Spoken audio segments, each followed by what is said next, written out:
Hello बच्चों, मेरा नाम Krishna and welcome to our YouTube channel. जैसे कि बच्चों हमने क्लास 10th के वीडियोस को शुरू कर दिया है और क्लास 10th में आज की वीडियो में बच्चों हम पढ़ने वाले हैं क्या, साइंस यानी कि chemical reactions and equation class 10th की फर्स्ट चैप्टर के बारे में डिस्कस करने वाले हैं। तो चलिए शुरू करते हैं कि इस चैप्टर में हम क्या पढ़ेंगे।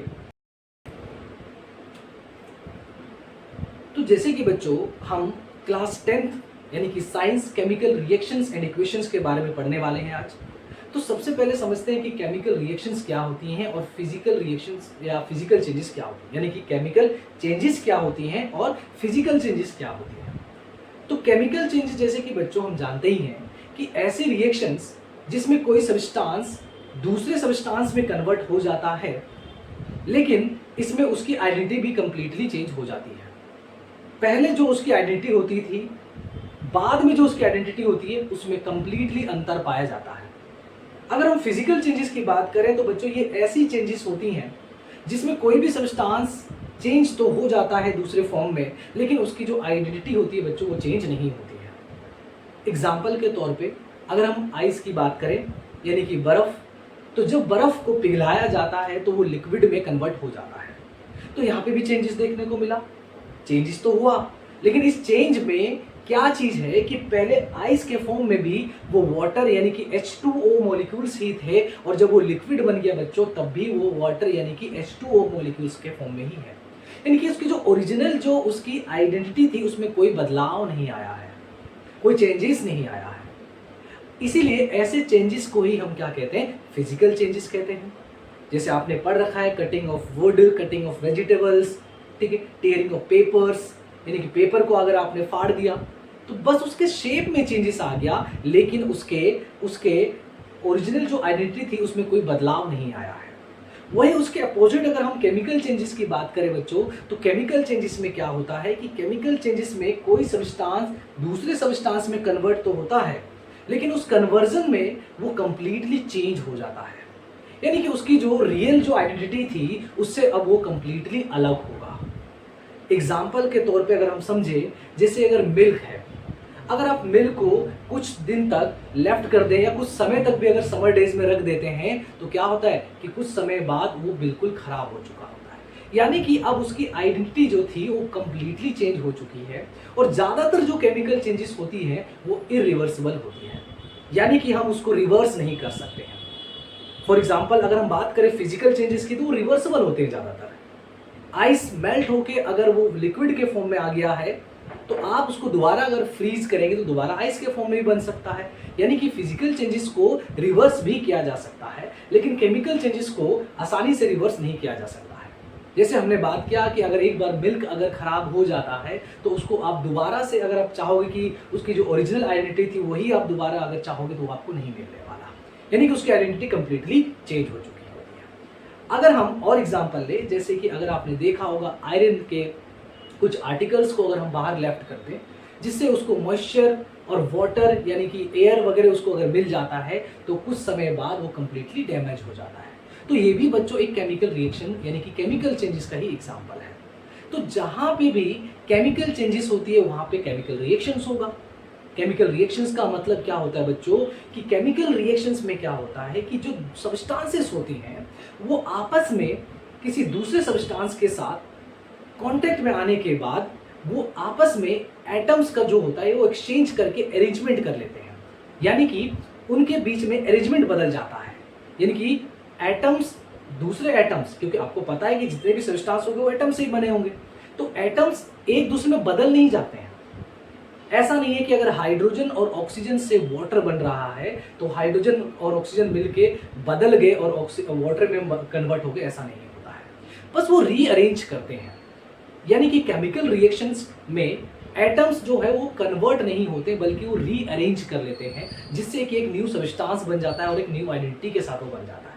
तो आई होप कि आपको ये तो समझ में आ गया होगा कि फिजिकल चेंजेस क्या होती हैं और केमिकल चेंजेस क्या होती हैं। और जैसे कि मैंने आपको बताया कि केमिकल चेंजेस जहां पे भी होती है वहीं केमिकल रिएक्शंस होगा, यानी कि सब्सटेंस आपस में रिएक्शंस करेंगे और एक नया सब्सटेंस आपके सामने फॉर्म करके देंगे। लेकिन इसमें क्या होगा कि एटम्स जो है वो बदलते नहीं है, बस वो रीअरेंज करते हैं। तो चलिए समझते हैं कि केमिकल रिएक्शंस है क्या। यानी कि any process that involves the rearrangement of structure of substance, यानी कि ऐसा प्रोसेस जिसमें क्या होता है, स्ट्रक्चर में रीअरेंजमेंट होता है, यानी कि स्ट्रक्चर में बदलाव आता है, उसका स्ट्रक्चर जो होता है वो चेंज होता है। और किस वजह से होता है? Conversion of reactants into product is defined as the chemical reaction.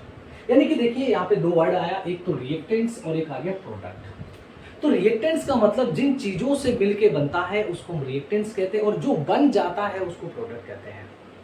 Example के तौर पे अगर समझें तो जैसे कि मैंने आपको बताया कि आयरन आर्टिकल्स को अगर हम बाहर छोड़ देते हैं तो वो ऑक्सीजन और मॉइस्चर के कांटेक्ट में आके वो रस्ट कर, यानी कि उस पर रस्टिंग लग जाता है, यानी कि रस्ट हो जाता है, कोरोड हो जाता है, जंग लग जाती है उसमें। तो आयरन और ऑक्सीजन और वाटर ये हो गए तुम्हारे क्या? ये हो गए तुम्हारे रिएक्टेंट्स, जिनसे मिलकर क्या बन गया? आपका रस्ट हो या कोरोड वाला आयरन बन गया, उसको हम बोलेंगे प्रोडक्ट बोलेंगे। क्लियर है? जैसे हाइड्रोजन और ऑक्सीजन ये हो गए रिएक्टेंट्स, इनसे मिलके क्या बन जाता है? वाटर बन जाता है, तो वो हो गया आपका प्रोडक्ट। और मैंने ये भी लिखा है साथ में, during a chemical reaction atoms of one element do not change into those of another element, only rearrangement of atoms takes place in the chemical reactions. यानी कि किसी भी केमिकल रिएक्शन में बच्चों एलिमेंट्स जो होते हैं या एटम्स जो होते हैं किसी भी एलिमेंट्स के, वो चेंज नहीं होते दूसरे एटम्स के एलिमेंट्स में। यानी कि एक एलिमेंट का जो एटम है दूसरे एलिमेंट्स के एटम्स में बदल नहीं जाता है, सिर्फ क्या होता है, इनके बीच में रीअरेंजमेंट होता है। एक उदाहरण के तौर पर मैंने क्या लिया है, सपोज मैंने हाइड्रोजन का मॉलिक्यूल्स को दो स्फेयर से इस तरीके से डिनोट किया है और ऑक्सीजन को दो इस तरीके से स्क्वायर बॉक्स से मैंने डिनोट किया है। तो अगर हम मान के चले तो देखिए वाटर जब बनता है तो ऐसा नहीं है कि ये स्फेयर क्या बन जाएगा, स्क्वायर या स्क्वायर स्फेयर बन जाएगा, ऐसा बिल्कुल नहीं होता है। सिर्फ इनमें रीअरेंजमेंट हो जाता है। रीअरेंजमेंट क्या होता है कि अब क्या होगा, इसका एक स्क्वायर इसके दो स्फेयर में आके जुड़ जाता है, यानी कि स्क्वायर का मतलब इसका एक ऑक्सीजन का जो एटम होता है दो हाइड्रोजन के एटम के साथ कंबाइन होके वो एक वाटर मॉलिक्यूल्स बना लेता है। और ऐसे ही रिएक्शंस को हम केमिकल रिएक्शंस कहते हैं, यानी कि ऐसे ही रीअरेंजमेंट को जिसमें स्ट्रक्चर रीअरेंज करते हैं आपस में, ऐसे ही रीअरेंजमेंट ऑफ स्ट्रक्चर को बच्चों हम क्या कहते हैं? केमिकल रिएक्शंस कहते हैं। तो आपको ये तो समझ में आ गया होगा कि केमिकल रिएक्शंस क्या होते हैं। चलिए अब समझते हैं कि कैरेक्टरिस्टिक्स ऑफ केमिकल रिएक्शंस, यानी कि जब भी कोई केमिकल रिएक्शंस होता है बच्चों, तो आप उसमें कुछ ना कुछ ऑब्जर्वेशन देख सकते हैं कि कुछ ना कुछ उसमें बदलाव आ रहा है या कुछ ना कुछ उसमें से निकल रहा है, कुछ ना कुछ उसमें चेंजेस आ रहा है, यानी कि द कन्वर्जन ऑफ रिएक्टेंट्स। तो जैसे कि मैंने रिएक्टेंट्स आपको बता दिया कि जिन चीज़ों से आप रिएक्शंस करवाते हैं उनको रिएक्टेंट्स कहते हैं, और उन रिएक्शंस के बाद जो भी चीज़ या जो सब्सटेंस आपके सामने फॉर्म होती है बच्चों, उसको क्या कहते हैं? प्रोडक्ट कहते हैं। यानी कि the conversion of reactants into product in a chemical reaction is often accompanied by some features which can be observed. यानी कि जब भी केमिकल रिएक्शंस होगा तो आप कुछ चेंजेस को ऑब्जर्व कर सकते हो, उसी को हम क्या बोलते हैं? कैरेक्टरिस्टिक्स ऑफ केमिकल रिएक्शंस कहते हैं। यानी कि हम आसान शब्दों में कहें तो जब भी कोई केमिकल रिएक्शंस होगा तो हमें उसमें कुछ ना कुछ चेंजेस नजर आने वाले हैं या कुछ ना कुछ हमें हिंट मिलने वाला है कि भाई देखिए यहाँ पे केमिकल रिएक्शंस हो रहा है, कुछ ना कुछ आपको जरूर उसमें ऑब्जर्वेशन देखने को मिलेगी। जैसे कि एवोल्यूशन ऑफ गैस, यानी कि कुछ रिएक्शंस ऐसे भी होती हैं जब उसमें आप देखोगे तो उसमें से गैस इवॉल्व हो रहा होगा। एग्जाम्पल के तौर पे अगर एवोल्यूशन ऑफ गैस के एग्जाम्पल लें, अगर मान के चलिए आपके पास एक बीकर है और बीकर में आपने ले लिया सल्फ्यूरिक एसिड या हाइड्रोक्लोरिक एसिड, यानी कि कोई सा भी आपने एसिड ले लिया। कौन सा एसिड ले लिया? सल्फ्यूरिक एसिड, ठीक है, सल्फ्यूरिक एसिड। अब आपको ये भी आदत डाल लेनी पड़ेगी कि इन सब का फॉर्मूला आपको याद करना ही पड़ेगा, और ये ऐसा नहीं है कि एक ही बार में याद हो जाएगा, धीरे धीरे आपको याद हो जाने वाला है। तो सल्फ्यूरिक एसिड का फॉर्मूला जैसे कि H2SO4 होता है, अगर हम इसमें जिंक के ग्रेनुल्स मिला दें, यानी कि जिंक के ग्रेनुल्स मिला दें, यानी कि जिंक के छोटे छोटे टुकड़े करके आप सल्फ्यूरिक एसिड में डाल दीजिए, तो जब आप सल्फ्यूरिक एसिड और जिंक को आपस में मिला देंगे तो बच्चे ये हो गया तुम्हारे रिएक्टेंट्स, ये हो गए तुम्हारे रिएक्टेंट्स, यानी कि सल्फ्यूरिक एसिड और जिंक को जब आप मिला देते हैं, यानी कि जिंक प्लस सल्फ्यूरिक एसिड, ठीक है, सल्फ्यूरिक एसिड, तो इनसे मिलके जो आपका बनता है बच्चों, वो बन जाता है आपका zinc sulphate, zinc sulphate, zinc sulphate plus में हाइड्रोजन गैस इवॉल्व होता है। यानी कि जैसे ही आप सल्फ्यूरिक एसिड में जिंक के छोटे छोटे टुकड़े करके उसमें डाल देंगे तो कुछ समय बाद आपको उसमें से गैस रिलीज होते हुए नजर आएगा। यानी कि आपको एक तरीके से हिंट मिल गया कि यस, यहाँ पे केमिकल रिएक्शंस हो रहा है। क्लियर है? इसीलिए हमने कहा था कि किसी भी केमिकल रिएक्शंस में हमें जरूर कुछ ना कुछ ऑब्जर्वेशन देखने को मिलती है, वही हमारे क्या हो गए, केमिकल रिएक्शंस के कैरेक्टरिस्टिक्स हो गए। अगला मैंने लिखा है फॉर्मेशन ऑफ प्रेसिपिटेट। देखिए फॉर्मेशन ऑफ प्रेसिपिटेट जो कि बहुत इंपॉर्टेंट भी है, ठीक है, आपके बुक में भी दे रखा है वो रिएक्शंस। जो फॉर्मेशन ऑफ प्रेसिपिटेट है इसका एग्जांपल क्या हो जाएगा, यानी कि अगर हम लेड नाइट्रेट ले लें, पोटेशियम, फॉर्मेशन ऑफ प्रेसिपिटेट, पहले तो समझते हैं कि प्रेसिपिटेट क्या होता है। जब हम कोई दो सब्सटेंस को आपस में रिएक्शंस कराते हैं और रिएक्शंस कराने के बाद अगर आप बॉटम में देखेंगे, यानी कि नीचे साइड देखेंगे, और नीचे साइड अगर आपको कुछ इनसॉल्युबल सब्सटेंस अगर दिख रहा है, यानी कि ऐसा कुछ सब्सटेंस जो आपको लग रहा है कि ये कुछ जमा हुआ सा चीज है जो सही से घुला नहीं है, उसी सब्सटेंस को ही बच्चे हम प्रेसिपिटेट कहते हैं। यानी कि प्रेसिपिटेट एक तरीके से कह सकते हैं इनसॉल्युबल सब्सटेंस को ही प्रेसिपिटेट कहा जाता है।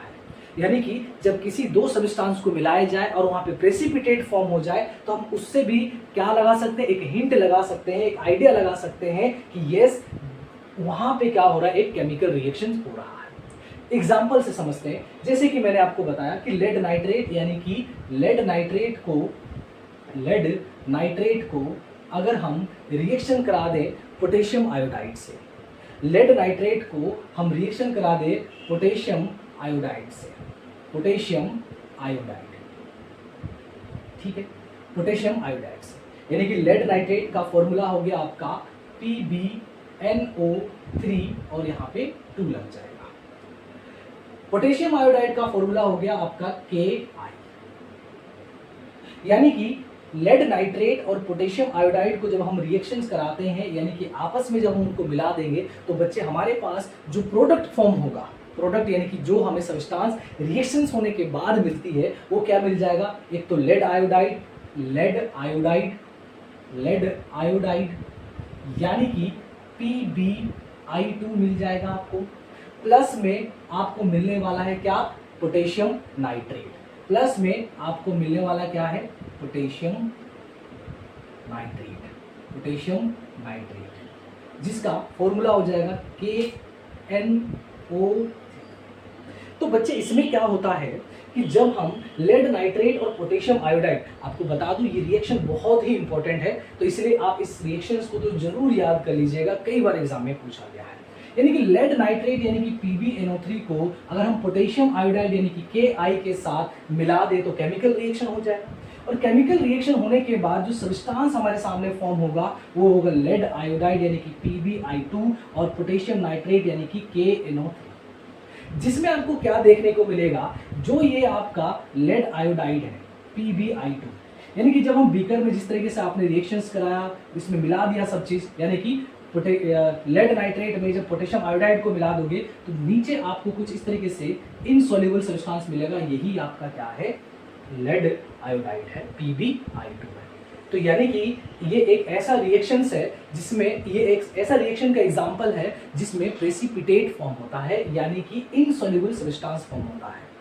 यानी कि हम पढ़ रहे हैं कि क्या क्या कैरेक्टरिस्टिक्स होती है केमिकल रिएक्शंस में, ये केमिकल रिएक्शंस में क्या क्या ऑब्जर्वेशन देखने को मिल सकता है। तो उसमें से हमने देखा कि गैस इवॉल्व हो सकती है, उसमें कुछ इनसॉल्युबल सब्सटेंस फॉर्म हो सकते हैं, जिसका एग्जांपल भी हमने ले लिया जो कि बहुत इंपॉर्टेंट है।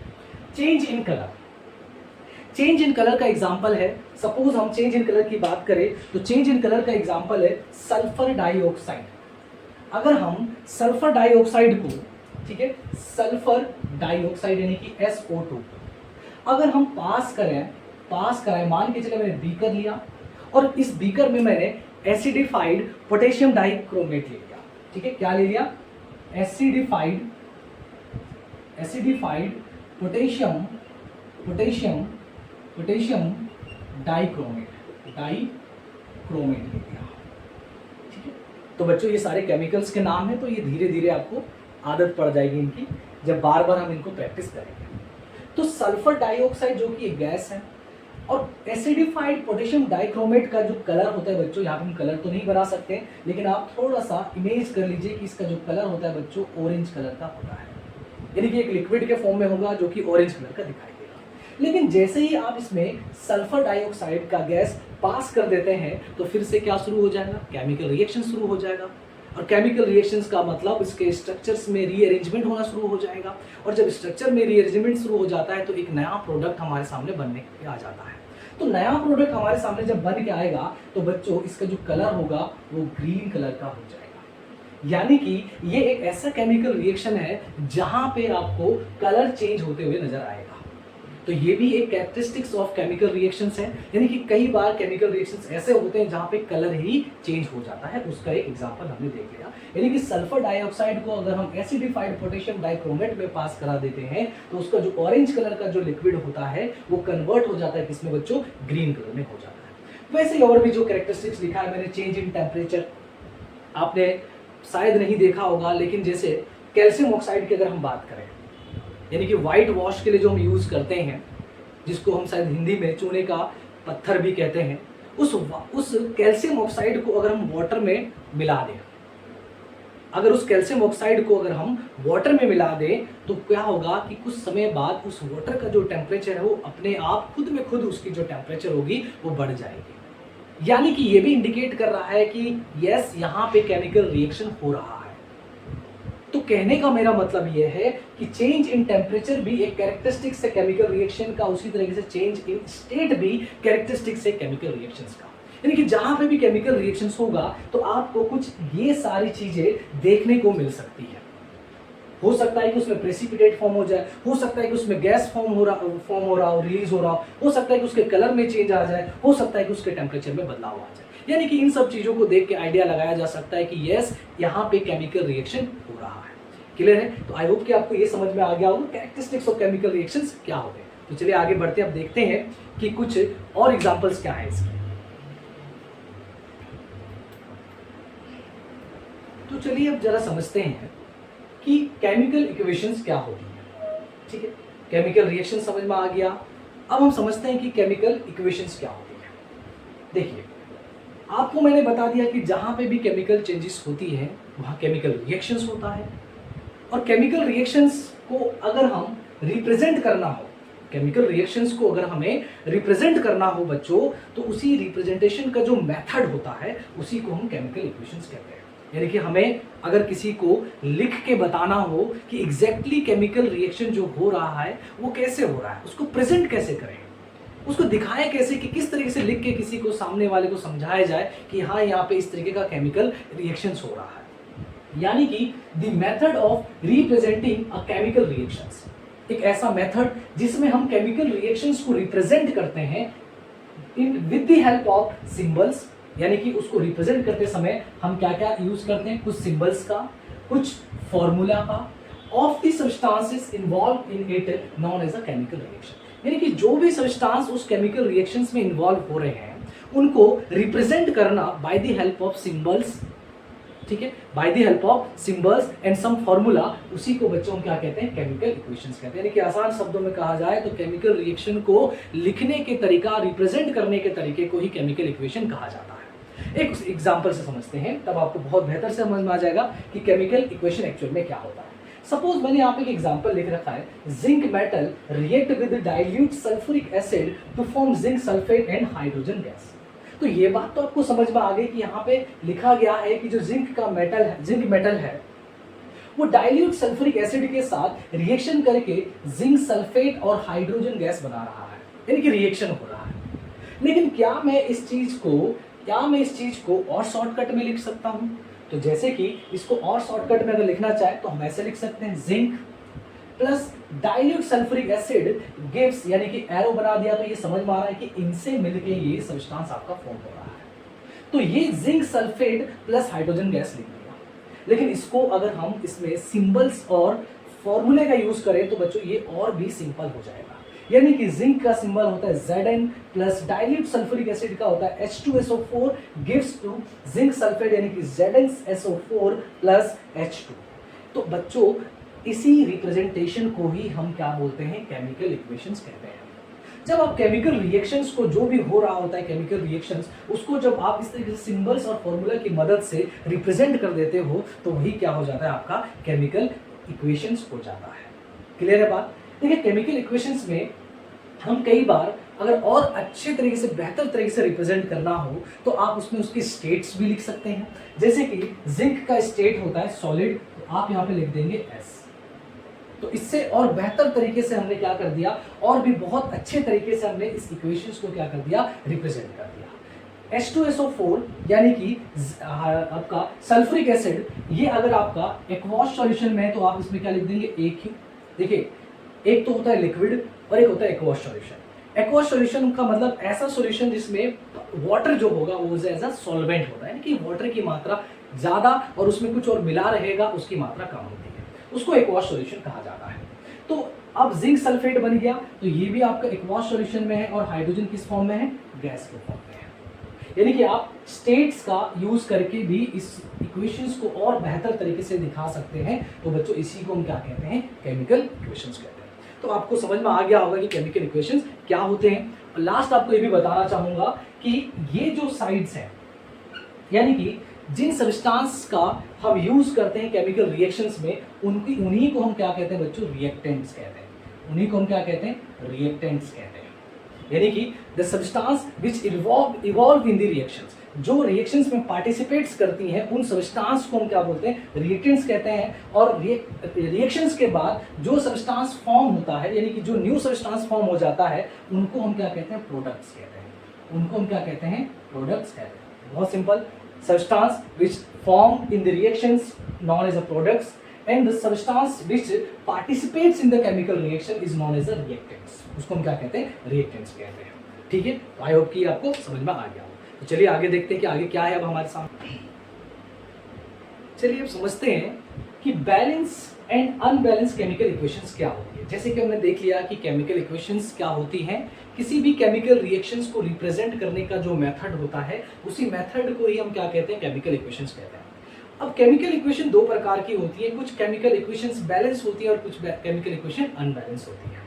यानी कि कुछ केमिकल इक्वेशंस को हम बैलेंस केमिकल इक्वेशंस कहेंगे और कुछ इक्वेशंस को हम अनबैलेंस केमिकल इक्वेशंस कहेंगे। तो समझते हैं सबसे पहले कि बैलेंस केमिकल इक्वेशंस क्या होता है।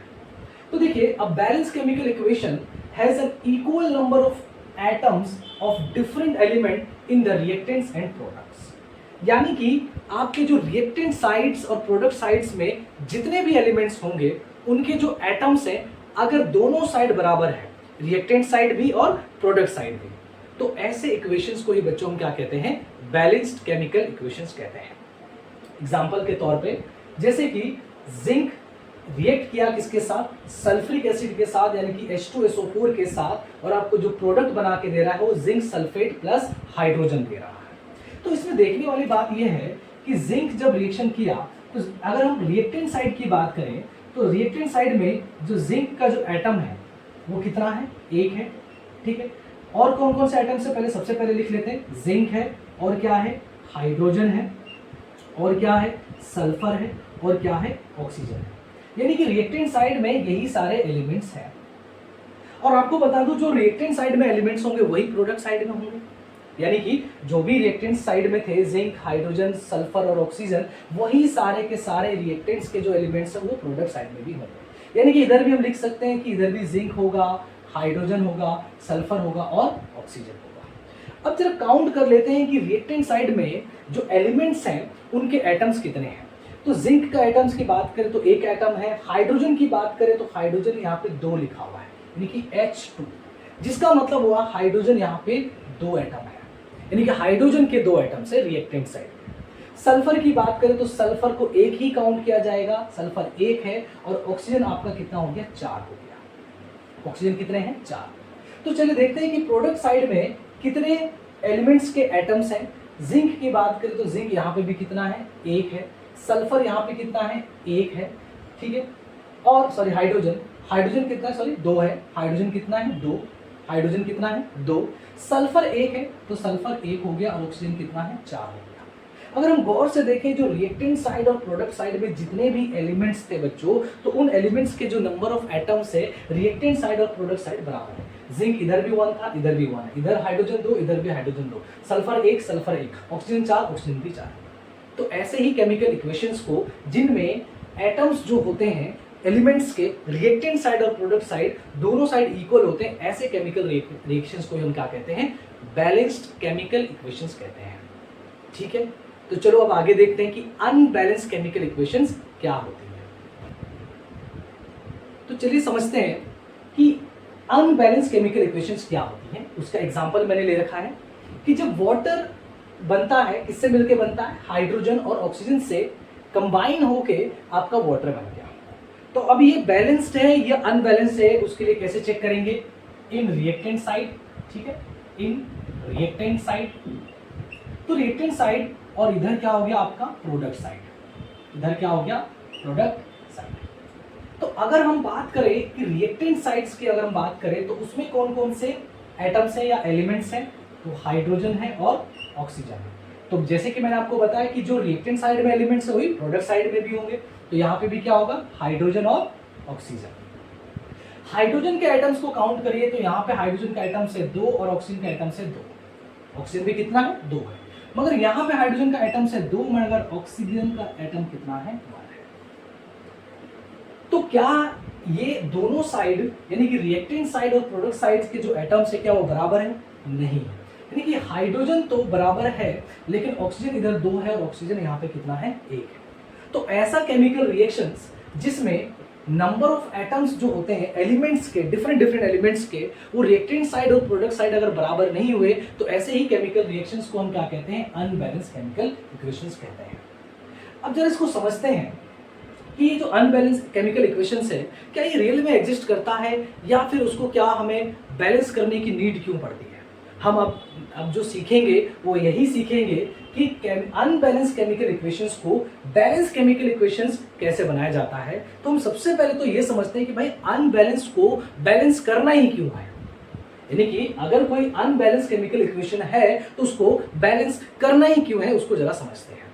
जैसे कि मैंने आपको बताया था कि अगर मान के चले हाइड्रोजन और ऑक्सीजन कंबाइन होके आपका वाटर बन रहा है, समझने की कोशिश करिएगा।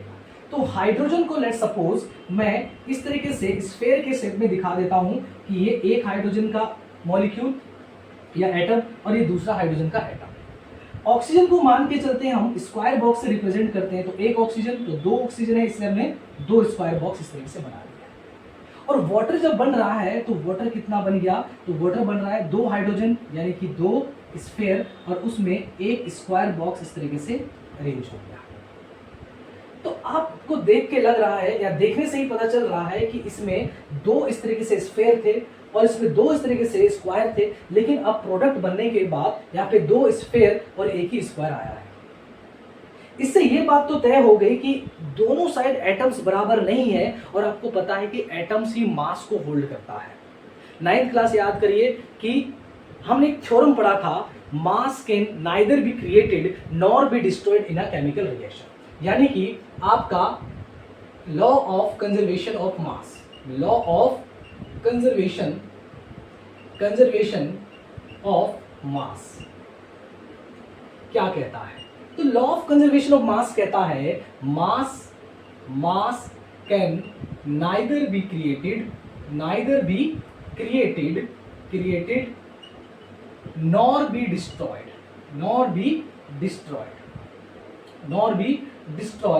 in a chemical reaction, यानी कि इससे ये बात तो तय है कि किसी भी केमिकल रिएक्शंस में ना हम मास को क्रिएट कर सकते हैं ना ही डिस्ट्रॉय कर सकते हैं। तो यहाँ पे देखने वाली बात है कि हाइड्रोजन के यहाँ पे 2 मॉलिक्यूल्स थे, ऑक्सीजन के भी 2 मॉलिक्यूल्स थे, मगर यहाँ पे हाइड्रोजन के तो 2 मॉलिक्यूल्स है मगर ऑक्सीजन का कितना मॉलिक्यूल्स है, 1 है। तो अगर ये लॉ का मतलब क्या हुआ कि सभी केमिकल रिएक्शंस को ये ओबे करना पड़ेगा, सभी केमिकल इक्वेशंस को ये पालन करना पड़ेगा कि किसी भी केमिकल इक्वेशंस में मास ना तो क्रिएट किया जा सकता है ना ही डिस्ट्रॉय किया जा सकता है। यानी कि जितना मास हमने रिएक्टेंट साइड लिया है, जितना मास हमने रिएक्टेंट साइड लिया है, प्रोडक्ट साइड भी उतना ही मास होना चाहिए। और मास कौन होल्ड करता है? एटम्स। यानी कि एटम्स अगर बराबर नहीं है, अगर एटम्स अगर बराबर नहीं है तो इसका मतलब क्या हुआ कि उसमें मास भी बराबर नहीं हुआ। तो पहली बात तो आपको समझ में आ गया होगा कि law of conservation of mass को ही ओबे करने के लिए, पालन करने के लिए हमें दोनों रिएक्टेंट साइड और प्रोडक्ट साइड को बैलेंस करने की जरूरत पड़ती है। अदरवाइज ऐसा कोई रियल में एग्जिस्ट करेगा ही नहीं कि आपने यहाँ पे जो ऑक्सीजन के 2 मॉलिक्यूल्स थे, मगर यहाँ पे ऑक्सीजन के कितने मॉलिक्यूल्स हो गए? 1 मॉलिक्यूल्स हो गए। तो यहाँ पे तो एक तरीके से देखा जाए तो आपने क्या कर दिया? मास को डिस्ट्रॉय कर दिया। मगर ऐसा नहीं होता है, इसीलिए हमें केमिकल इक्वेशंस को बैलेंस करके लिखना पड़ता है। और बैलेंस का मतलब आप जान ही चुके हो, जहां पे नंबर ऑफ एटम्स जो डिफरेंट एलिमेंट्स के होते हैं, रिएक्टिंग साइड और प्रोडक्ट साइड, वो बराबर हो जाते हैं। तो देखते हैं कि हम उसको बैलेंस कैसे करते हैं, एक समझने की कोशिश करेंगे कि उसको बैलेंस कैसे किया जा सकता है। अब मान के चलिए अगर इस तरीके से वाटर बन गया, तो यहाँ पे मुझे 2 हाइड्रोजन के मॉलिक्यूल्स दिख रहे हैं, यहाँ पे ऑक्सीजन के भी 2 मॉलिक्यूल्स दिख रहे हैं। तो उसको बैलेंस करने के लिए मैं ये तो नहीं कर सकता कि भाई यहाँ पे क्या करूँ, एक स्क्वायर खुद से जोड़ दूँ। जब पता है कि वाटर का जो फॉर्मूला है H2O ही है, तो इसका मतलब 2 स्फीयर और एक स्क्वायर ही होगा। यानी कि बराबर करने के लिए मैं ये तो नहीं कर सकता कि मैं यहाँ पे क्या कर दूं, एक स्क्वायर जोड़ दूं। तो अब हम क्या करेंगे? तो यहाँ पे हम क्या कर सकते हैं, यानी कि यहाँ पे हम क्या कर सकते हैं, अगर यहाँ पे 2 हाइड्रोजन के मॉलिक्यूल्स हैं, यहाँ पे 2 ऑक्सीजन के मॉलिक्यूल्स हैं और वाटर का यहाँ पे 1 मॉलिक्यूल है, यानी कि ये जो पूरा है बच्चों, ये आपका वाटर का मॉलिक्यूल बन चुका है। इस पे आप छेड़खानी नहीं कर सकते हो, यानी कि आप नहीं इसमें कोई एक जोड़ नहीं सकते हो। यानी कि आप ये सोचो कि यहाँ पे अगर एक स्क्वायर लगा दी इस तरीके से तो ये बराबर हो जाएंगे, तो ऐसे नहीं कर सकते हैं, क्योंकि ये वाटर का मॉलिक्यूल है। और इसमें अगर वाटर का मॉलिक्यूल अगर H2O है तो 2 ही हाइड्रोजन के मॉलिक्यूल और 1 ऑक्सीजन का एटम होगा। तो इसको बैलेंस करने के लिए मैं क्या कर सकता हूं, सपोज मैं यहाँ पे क्या करूं कि यहाँ पे मैं एक और वाटर का मॉलिक्यूल्स ले लूं, एक और वाटर का मॉलिक्यूल्स ले लूं, यानी कि वाटर के मॉलिक्यूल्स को 2 बना दूं। तो अब यहाँ पे गौर से देखने वाली बात है कि मेरा जो ऑक्सीजन का जो मॉलिक्यूल है या एटम है, ऑक्सीजन का जो एटम्स है वो 2 हो गए, यहाँ पे भी 2 है और यहाँ पे भी कितने हो गए? 2 हो गए। पर गड़बड़ क्या हो गया कि अब हाइड्रोजन जो है यहाँ पे 1 2 3 4 और यहाँ पे कितना है? 2 है। तो हम क्या कर सकते हैं, हम इनको स्प्लिट नहीं कर सकते, लेकिन इन्हीं मॉलिक्यूल्स को हम क्या कर सकते हैं? मल्टीपल्स कर सकते हैं। यानी कि अगर यहाँ पे एक वाटर का मॉलिक्यूल्स था तो यहाँ पे एक और वाटर का मॉलिक्यूल्स बना दिया। और उसी प्रकार से अगर यहाँ पे 2 हाइड्रोजन के मतलब एक हाइड्रोजन का मॉलिक्यूल है, यानी कि जिसमें 2 हाइड्रोजन इस तरह से जुड़े हुए हैं, तो मैं एक और इस प्रकार का एक और मॉलिक्यूल ले लेता हूं। यानी कि ये बात आप ध्यान से समझना, जो मैं समझाना चाहता हूं कि आप इनको स्प्लिट नहीं कर सकते हैं, इसमें अलग नहीं कर सकते हो। बस आप कर क्या सकते हो कि इन्हीं के जो मॉलिक्यूल्स है उसको मल्टीपल्स कर सकते हो। कहने का मतलब अगर हम 2 हाइड्रोजन के मॉलिक्यूल ले लें और 2 ही वाटर के भी मॉलिक्यूल्स ले लें, तो अब जरा चेक करो कि 2 हाइड्रोजन के मॉलिक्यूल्स अगर आपने लिया तो एक हाइड्रोजन के मॉलिक्यूल्स में 2 हाइड्रोजन, यानी कि 2 हाइड्रोजन के मॉलिक्यूल्स, उसमें कितने हाइड्रोजन हो जाएंगे? 4 हाइड्रोजन के एटम्स हो जाएंगे। उसी प्रकार से अगर ऑक्सीजन की बात करें तो ऑक्सीजन का मैंने एक ही मॉलिक्यूल लिया और एक मॉलिक्यूल में कितने ऑक्सीजन है? 2 ऑक्सीजन है। लेकिन अब वाटर का जो मॉलिक्यूल है, एक H2O का मॉलिक्यूल है, एक H2O के मॉलिक्यूल्स में कितने एटम्स होते हैं? 2 हाइड्रोजन के एटम्स और 1 ऑक्सीजन का एटम्स होता है। एक वाटर के मॉलिक्यूल्स में 2 हाइड्रोजन का एटम्स और एक आपका ऑक्सीजन का एटम होता है। तो मैंने 2 वाटर के मॉलिक्यूल्स ले लिए, तो उसमें कितने आ जाएंगे? 2 और आपके क्या आ जाएंगे? हाइड्रोजन के मॉलिक्यूल्स, और एक और क्या आ जाएगा? आपका ऑक्सीजन का एटम आ जाएगा। तो अब आप काउंट कर लीजिए, इधर हाइड्रोजन 1 2 3 4, उधर 1 2 3 4, इधर 1 2 और इधर भी 1 2, यानी कि ये आपका बैलेंस केमिकल इक्वेशन है। यानी कि हम किसी भी वाटर वाली जो इस तरीके से केमिकल इक्वेशन है वो अनबैलेंस है, और उसको बैलेंस तरीके से अगर लिखें तो कैसे लिखेंगे? 2 hydrogen plus oxygen gives 2H2O। मतलब 2 हाइड्रोजन के मॉलिक्यूल्स, एक ऑक्सीजन का मॉलिक्यूल्स, इससे क्या बनता है? 2 वाटर का मॉलिक्यूल्स बनता है। क्लियर है? तो बच्चों आपको समझ में आ गया होगा कि अनबैलेंस केमिकल इक्वेशंस रियल में एग्जिस्ट नहीं करती हैं, उसे हमें बैलेंस करना पड़ता है, क्योंकि अगर वो रियल में एग्जिस्ट करेंगे तो वो law of conservation of mass को फॉलो या ओबे नहीं करेंगे। जो कि कहता है कि मास can neither be created nor be destroyed in a chemical reactions. किसी भी केमिकल रिएक्शंस में आप मास को ना तो क्रिएट कर सकते हो ना ही डिस्ट्रॉय कर सकते हो। यानी कि जितना रिएक्टेंट्स आपने लिया है, अगर आपने 100 ग्राम रिएक्टेंट्स लिया है तो प्रोडक्ट भी 100 ग्राम ही होना चाहिए। अगर आपने 50 ग्राम रिएक्टेंट्स लिया है तो प्रोडक्ट भी 50 ग्राम ही होना चाहिए। और ये तभी पॉसिबल है जब नंबर ऑफ एटम्स दोनों साइड बराबर हो।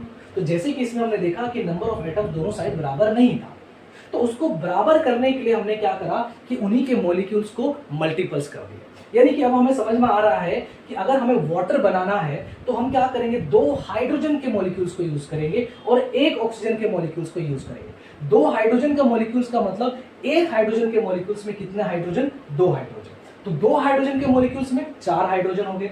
1 ऑक्सीजन का मॉलिक्यूल का कहने का मतलब उसमें 2 ऑक्सीजन के एटम्स हैं। और जो प्रोडक्ट हमारे पास बना वाटर, उसके भी कितने मॉलिक्यूल्स बनेंगे, 2 मॉलिक्यूल्स बनेंगे। यानी कि 2 वाटर के मॉलिक्यूल्स जब बने तो उसमें कितने ऑक्सीजन हो जाएंगे आपके, तो ऑक्सीजन को अगर आप काउंट करोगे तो देखो 1 2, और हाइड्रोजन कितने हो जाएंगे, 1 2 3 4, इस तरीके से हो जाएंगे। तो क्लियर है। तो इस तरीके से हम किसी भी केमिकल इक्वेशंस को, यानी कि अनबैलेंस केमिकल इक्वेशंस को बैलेंस करते हैं। तो चलिए अब हम कुछ और एग्जांपल्स देखते हैं और हम सीखते हैं हम कि किस तरीके से अनबैलेंस केमिकल इक्वेशंस को बैलेंस। चलिए अब समझते हैं कि किस तरीके से एक अनबैलेंस केमिकल इक्वेशंस को बैलेंस किया जाता है। तो जैसे कि एग्जांपल लिया है मैंने, मीथेन प्लस ऑक्सीजन आपका क्या बन रहा है, कार्बन डाइऑक्साइड प्लस वाटर। तो बैलेंस करने के लिए हम पहले चेक कर लेते हैं कि ये इक्वेशन बैलेंस है या नहीं है। तो हम लिखेंगे रिएक्टेंट्स, ठीक है, रिएक्टेंट्स, और इधर लिखेंगे प्रोडक्ट, ठीक है, इधर रिएक्टेंट्स और इधर प्रोडक्ट्स लिखेंगे। तो रिएक्टेंट्स में अगर देखेंगे तो कौन कौन सा एलिमेंट है, कार्बन है, हाइड्रोजन है और ऑक्सीजन है। और इधर देखेंगे तो प्रोडक्ट में भी वही होंगे, हाइड्रोजन है, कार्बन है और oxygen. Carbon hydrogen oxygen, carbon hydrogen oxygen. Count करिए कि रिएक्टेंट साइड में कितने कार्बन है, यानी कि 1, हाइड्रोजन कितना है 4 और ऑक्सीजन कितने हैं 2। इधर काउंट करिए कि इधर कार्बन कितना है, तो कार्बन इधर 1 है, और हाइड्रोजन की बात करें तो यहाँ पे हाइड्रोजन है 2, ठीक है। और ऑक्सीजन देखिए कैसे काउंट करेंगे, यहाँ पे 2 है और यहाँ 1, यानी कि 3 हो गए, ठीक। यानी कि सबसे पहले तो आप क्या कर लीजिए कि जो रिएक्टेंट साइड और प्रोडक्ट साइड्स के जितने भी एटम्स है या एलिमेंट्स है उनको लिख लीजिए। अब अगर ध्यान से देखें तो कार्बन आपका बैलेंस है, ठीक है, लेकिन हाइड्रोजन और ऑक्सीजन आपका बैलेंस नहीं है। तो इसमें क्या करेंगे बच्चों, एक तो सबसे पहले ध्यान देना कि आप हमेशा कोशिश ये करना कि मेटल्स को सबसे पहले बैलेंस करो। यानी कि यहाँ पे तो चलो अभी हमारे पास मेटल्स नहीं है, पर आपकी कोशिश ये रहनी चाहिए कि सबसे पहले मेटल्स को, बस ये देखिए ट्रिक है छोटा सा, यानी कि हमें कोशिश करना चाहिए सबसे पहले मेटल्स को बैलेंस करने का, फिर दोबारा उसके बाद यानी कि मेटल्स जब बैलेंस हो जाए फिर हम नॉन मेटल्स को बैलेंस करेंगे, एंड सबसे लास्ट में आप बैलेंस करोगे किसको, हाइड्रोजन एंड ऑक्सीजन को। यानी कि सबसे लास्ट में आप बैलेंस करोगे हाइड्रोजन एंड ऑक्सीजन को। तो यहाँ पे मेटल तो नहीं है, बट एक कार्बन आपको नॉन मेटल देखना पड़े, वो भी बैलेंस है, वो भी बैलेंस्ड है। अब देखो बैलेंस करने के लिए अब एक चीज ध्यान रखना, आप फॉर्मूले में चेंज नहीं कर सकते हो। यानी कि आप ये अगर एक तो रूल क्या है वो समझ लीजिए कि आप अगर यहाँ पे सी और मतलब कार्बन और हाइड्रोजन है तो इसके बीच में आप कुछ नहीं लगा सकते हो। यानी कि जो लगाना है आपको इनके कोफिशिएंट में लगाना है, इनके कोफिशिएंट पे लगाना है, ठीक है। थोड़ा मैं इसको मिटा के सही से लिख देता हूँ, इसको कोफिशिएंट पे लगाना है। यानी कि आप इनको मल्टीपल्स कर सकते हो, यानी कि CH4 को आप 1 गुना 2 गुना 3 गुना कर सकते हो, ऑक्सीजन के जो मॉलिक्यूल्स है उसको बढ़ा सकते हो, मगर उनके फॉर्मूले में कोई चेंजेस नहीं कर सकते। तो सबसे पहले देखिए ऑक्सीजन यहाँ पे 2 है, यहाँ पे 3 है, तो इसको तो बैलेंस करना थोड़ा सा डिफिकल्ट लग रहा है, मगर हाइड्रोजन यहाँ पे 4 है और यहाँ पे कितना है 2 है। तो अगर हम यहाँ पे 2 से मल्टीप्लाई कर दे, यानी कि हाइड्रोजन को 2 से, यानी कि जहाँ पे भी है यहाँ पे है, तो अगर यहाँ पे मैं 2 लगा दूं तो ये हाइड्रोजन कितना हो जाएगा 4 हो जाएगा, ठीक है। जैसे ही आपने यहाँ पे 2 से मल्टीप्लाई कर दिया, हाइड्रोजन आपका 4 हो गया। तो अब यहाँ पे देखिएगा कि बाकी सब में क्या कोई इफेक्ट आया है, तो बिल्कुल आया है यहाँ पे, क्योंकि ऑक्सीजन भी है। तो ऑक्सीजन भी है तो ऑक्सीजन का कितने हो गए, यहाँ पे 2, यहाँ पे ऑक्सीजन हो गया और यहाँ पे 2, यानी कि ऑक्सीजन भी ऑटोमेटिकली कितना हो गया आपका 4 हो गया। यानी कि जैसे ही आपने यहाँ पे 2 लगा दिया इसके कोफिशिएंट में, देखिए आपका कार्बन पहले से ही बैलेंस था, जैसे ही हमने यहाँ पे 2 लगा दिया, हाइड्रोजन भी कितना हो गया, 4 हो गया, और ऑक्सीजन भी कितना हो गया हमारा 4। बट यहाँ पे देखिए ऑक्सीजन कितना है, 2 है। देखिए ऑक्सीजन इधर 4 हो गया, बट यहाँ पे कितना है, 2 है। तो इसको भी हम क्या कर देते हैं, 2 से अगर मल्टीप्लाई कर देंगे तो ये भी कितना बन जाएगा, 4, यानी कि इसके कोफिशिएंट में कितना लगा देंगे, 2 लगा देंगे। यानी कि बैलेंस केमिकल इक्वेशन क्या हो गया, CH4 plus 2O2 gives CO2 plus 2H2O, ये आपका बैलेंस केमिकल इक्वेशन हो गया। ठीक है, तो क्या करा हमने, ऑक्सीजन के जो मॉलिक्यूल्स, यानी कि एक मॉलिक्यूल्स में 2 ऑक्सीजन थे, जैसे ही उसको 2 टाइम्स कर दिया, यानी कि ऑक्सीजन के मॉलिक्यूल्स हो गए 2 2 4 हो गए। सोचिए ना, अगर एक ऑक्सीजन का मॉलिक्यूल्स है, मैंने बताया था ना कि अगर एक ऑक्सीजन का मॉलिक्यूल्स इस तरीके से है तो 2 ऑक्सीजन हो गए। तो अगर 2 ऑक्सीजन के मॉलिक्यूल्स ले लेंगे तो कितने ऑक्सीजन हो जाएंगे, 4 हो जाएंगे। तो इसलिए 2 2 4 हो गया ऑक्सीजन। वैसे ही वाटर के मॉलिक्यूल्स में हमने 2 लगा दिया, तो वाटर के मॉलिक्यूल्स में एक मॉलिक्यूल में 2 हाइड्रोजन होते हैं, तो 2 मॉलिक्यूल लिया तो कितने हाइड्रोजन हो जाएंगे, 2 2 4 हो जाएंगे। एक वाटर के मॉलिक्यूल्स में एक ऑक्सीजन होता है, तो 2 वाटर के मॉलिक्यूल्स लेंगे तो कितने ऑक्सीजन हो जाएंगे, 2 ऑक्सीजन हो जाएंगे। तो इस तरीके से हमारा ये आपका बैलेंस केमिकल इक्वेशन हो गया। ठीक है, चलिए एक दो एग्जांपल और देखते हैं कि किस तरीके से अनबैलेंस से बैलेंस किया जाता है। चलिए अब नेक्स्ट देखते हैं एग्जांपल क्या हमारे पास। कॉपर सल्फेट जब सोडियम हाइड्रोक्साइड के साथ रिएक्शन कर रहा है तो copper hydroxide plus sodium sulphate आपका बन रहा है। तो इसमें देखते हैं रिएक्टेंट साइड, रिएक्टेंट, यहाँ पे हम रिएक्टेंट्स लिख लेंगे। ठीक है, और इस साइड क्या लिख देंगे, प्रोडक्ट्स लिख देंगे। ठीक, इस साइड क्या लिख देंगे, प्रोडक्ट्स लिख देंगे।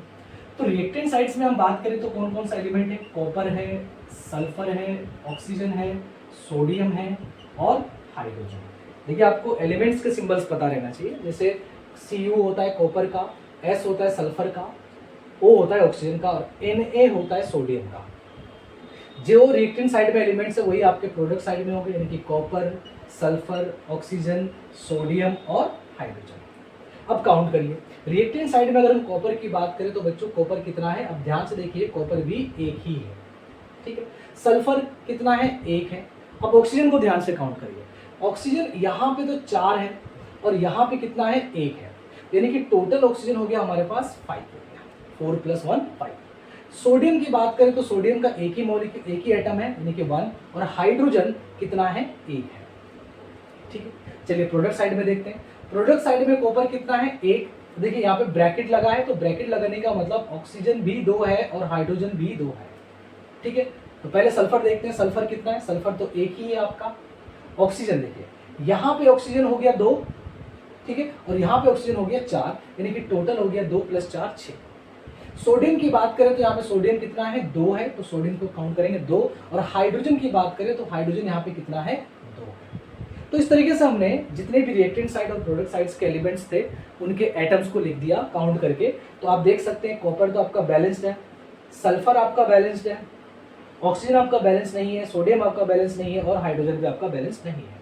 तो जैसे कि हमें 3 चीज दिख रहा है, ऑक्सीजन, सोडियम और हाइड्रोजन, तो इन तीनों में से हम, वैसे तो आपको सबसे पहले प्रायोरिटी किसे देनी चाहिए थी, किसको, सोडियम को।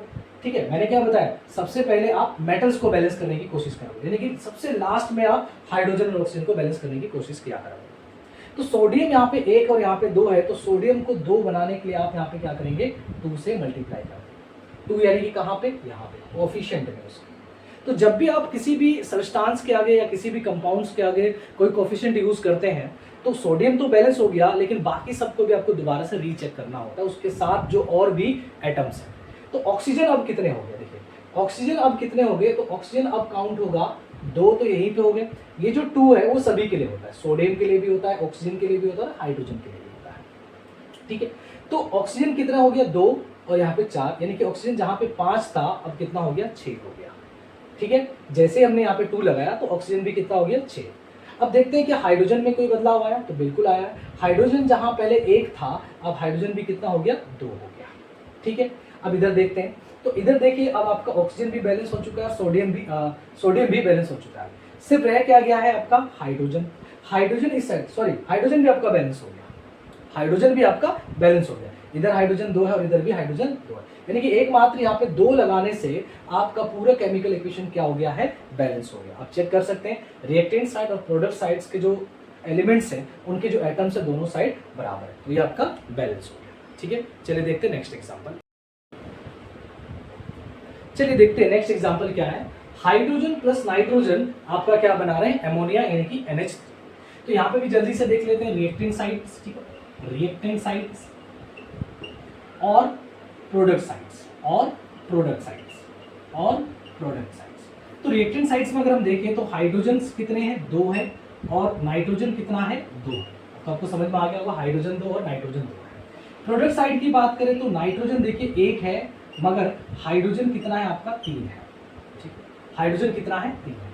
मैं इसको इस तरीके से लिख देता हूँ ताकि सामने सामने रहे। पहले हाइड्रोजन लिख देते हैं, हाइड्रोजन है 3 और नाइट्रोजन कितना है, 3 है। ठीक है, तो यहाँ पे देखिए ना तो आपका नाइट्रोजन बैलेंस है और ना ही आपका हाइड्रोजन बैलेंस है। ठीक है, तो अगर मैं क्या करूँ, यहाँ पे देखिए ध्यान से, हाइड्रोजन इधर 2 है, नाइट्रोजन इधर 2 है, हाइड्रोजन इधर 3 है, नाइट्रोजन यहाँ पे 1 है। तो हम क्या करें, अगर सपोज यहाँ पे मैं 2 से मल्टीप्लाई कर दूँ इस तरीके से, ठीक है, 2 से मल्टीप्लाई कर दूँ, तो देखिए जैसे हमने यहाँ पे 2 से मल्टीप्लाई करा तो नाइट्रोजन कितना हो गया, 2 हो गया।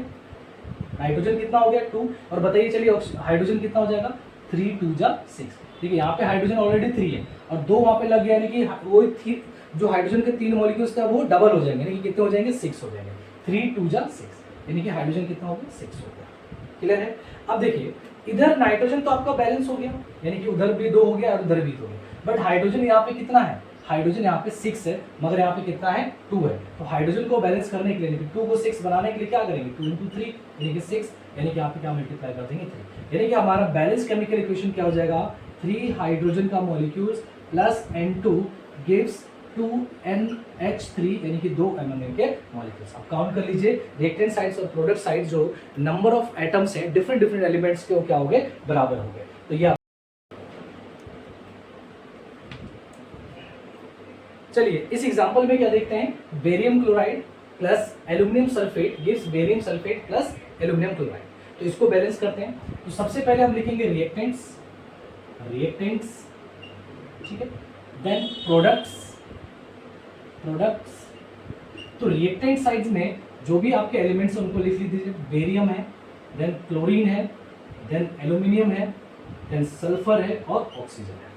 तो जो भी आपके रिएक्टेंट साइड में होते हैं वही प्रोडक्ट साइड में होने वाले होते हैं, तो वही से हम लिख लीजिए।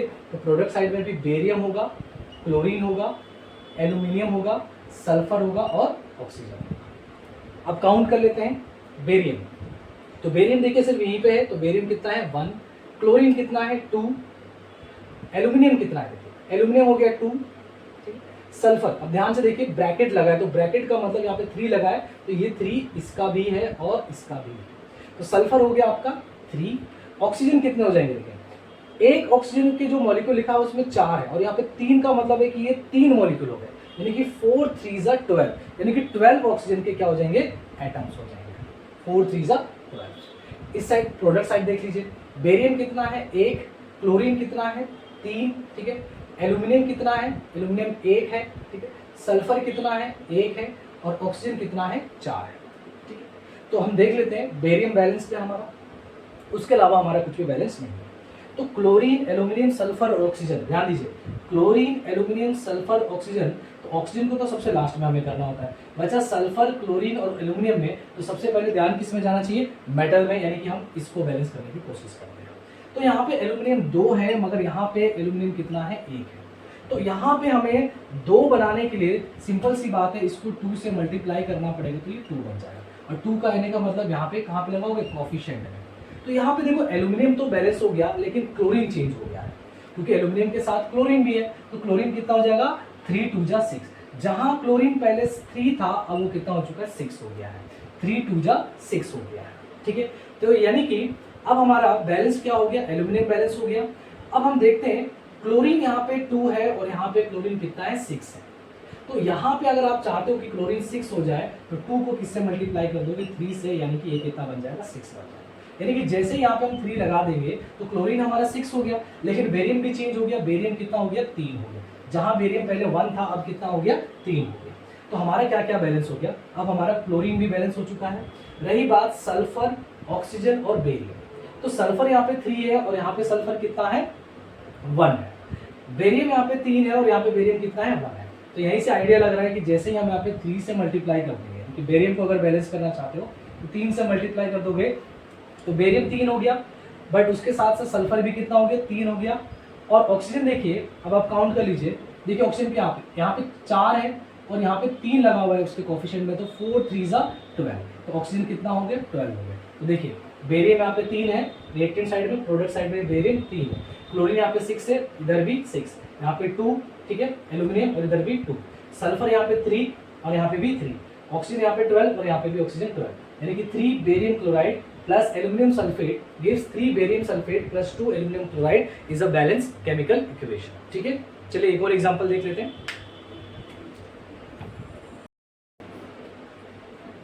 चलिए समझते हैं इसको किस तरीके से बैलेंस किया जा सकता है। तो जल्दी से हम लिख लेंगे रिएक्टेंट साइड्स, ठीक है, रिएक्टेंट्स, और इधर लिख लेंगे प्रोडक्ट्स, इधर लिख लेंगे प्रोडक्ट्स, ठीक है। तो रिएक्टेंट साइड्स में कौन कौन से एलिमेंट्स है, हाइड्रोजन है, सल्फर है एंड ऑक्सीजन है।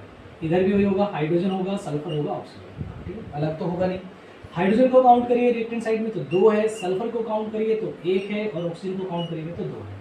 इधर हाइड्रोजन हो गया हमारा 2, सल्फर हो गया हमारा 1 और ऑक्सीजन ध्यान से देखिए यहाँ पे 1 और यहाँ पे 2, यानी कि ऑक्सीजन हो गया 3। तो यहाँ पे देखा जाए तो हाइड्रोजन तो आपका बैलेंस है बट सल्फर आपका बैलेंस नहीं है, सॉरी सल्फर बैलेंस है बट ऑक्सीजन आपका बैलेंस नहीं है।